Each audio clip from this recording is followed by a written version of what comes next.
해야 됩니다. 여러분, 먹는 게 별로 좋아하지 않고 맛이 없으면 그분은 건강에 안 좋은 상태입니다. 맞죠? 그럼 말씀의 맛을 잃어버린 사람은 내 신앙 상태가 건강하지 않은 것이 틀림없습니다. 동일하거든요.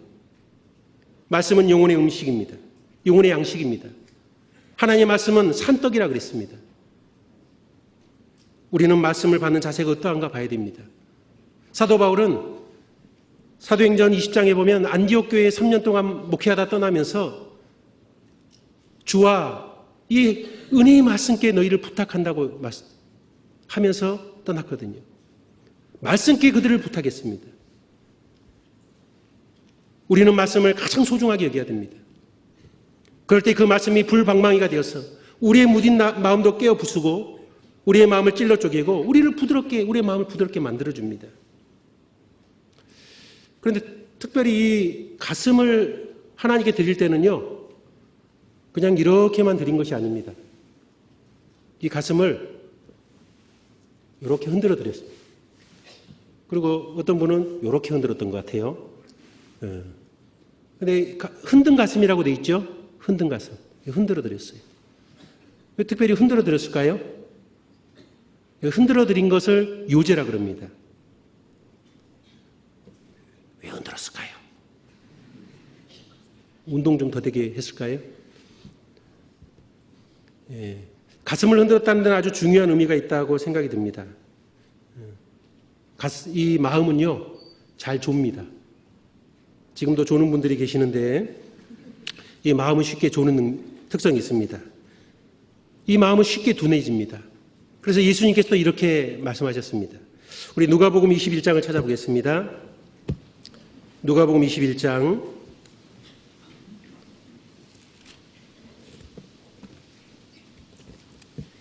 34절입니다. 누가복음 21장 34절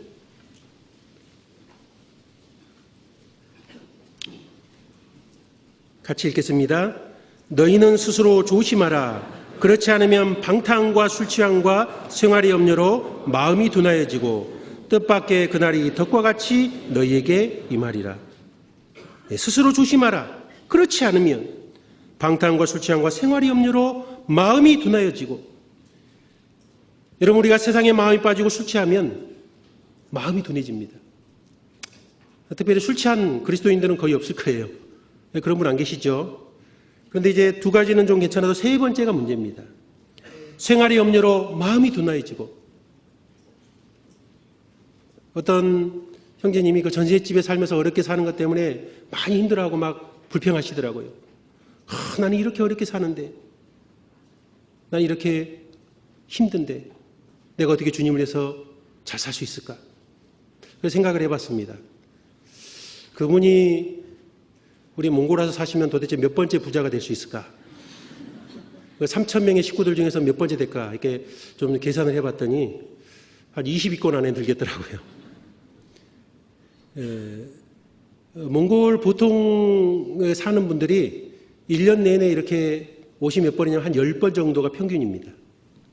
우리는 옷장 열면 몇 벌 있죠? 한 100벌. 아마 그 정도는 다 되실 겁니다.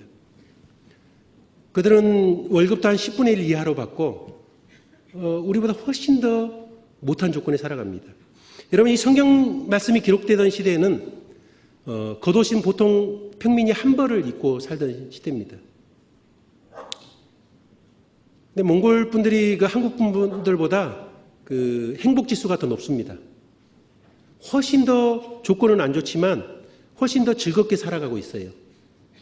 우리는 훨씬 더 많이 가지고 있는데 상대적 빈곤감에 나는 별로 없다고 비교하면서 스스로 슬퍼하고 괴로워합니다. 누가 잘못됐을까요? 여러분, 생활의 염려로 마음이 둔하여지고 내 삶의 문제를 가지고 어려워하는 것은 어떻게 보면 전능하신 하나님에 대한 불신입니다. 전능하신 하나님이 내 삶을 돕는다는 확신을 가지고 있고 그분이 나를 항상 사랑하고 있다는 것을 확신하고 있다면 우리는 염려에 빠질 이유가 하나도 없습니다. 우리가 왜 생활의 염려로 마음이 둔해집니까?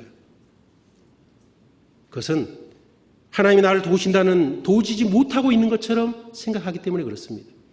그것은 악이고 불신입니다. 야고보서 4장 4절에 보면 간음하는 여자들이여 세상과 벗된 것이 하나님의 원수임을 알지 못하느냐. 내가 세상을 사랑하면 우리는 하나님께 원수로 행하고 있는 겁니다. 우리 세상은 나그네 인생이라 그랬습니다. 우리가 세상에서 주님이 고통받은 이 세상에서 육신의 편안함과 안락을 누리며 살려고 한다면 그것은 간음하는 모습입니다. 그것은 하나님 보시기에 악한 겁니다. 우리는 이 세상에서 편안함을 누리고 살기 위해서 사는 것이 아닙니다. 편안함을 위한 것이라면 우리는 빨리 천국 가야 됩니다. 우리가 이 땅에 살아가는 목적은 지금도 죽어갈 많은 영혼을 살리기 위해서 사는 겁니다.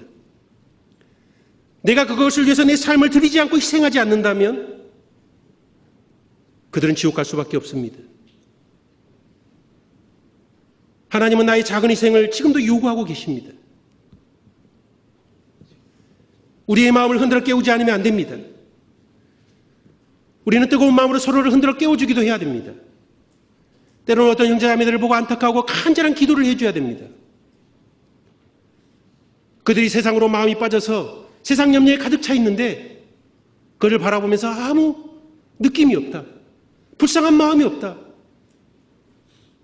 그렇다면 내 마음도 졸고 있지 않는가 생각해 봐야 됩니다.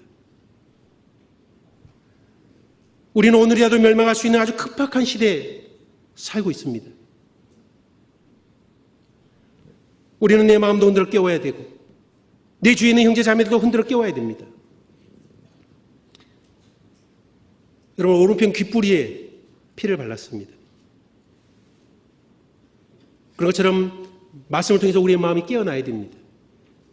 그럴 때 오른손 엄지가락에 피를 바르고 오른편 팔에 피를 발랐던 것처럼 내 마음이 깨어나야지만 우리는 하나님께 봉사할 수 있는 손이 생기고 하나님의 복음을 위해 달려갈 수 있는 팔이 생기는 겁니다. 특별히 우편 뒷다리를 거제로 드렸는데 받았습니다. 토끼는 뒤편 다리가 깁니다. 그래서 산 위로 올라갈 때는 아주 빨리 올라가는데 내려갈 때는 잘 못 내려간답니다. 사슴도 그랬답니다. 산 위로 올라가는 건 아주 빠르게 올라갑니다. 내려갈 때는 좀 어려움이 있습니다. 우리도 뒷다리를 주신 거예요. 강한 뒷다리.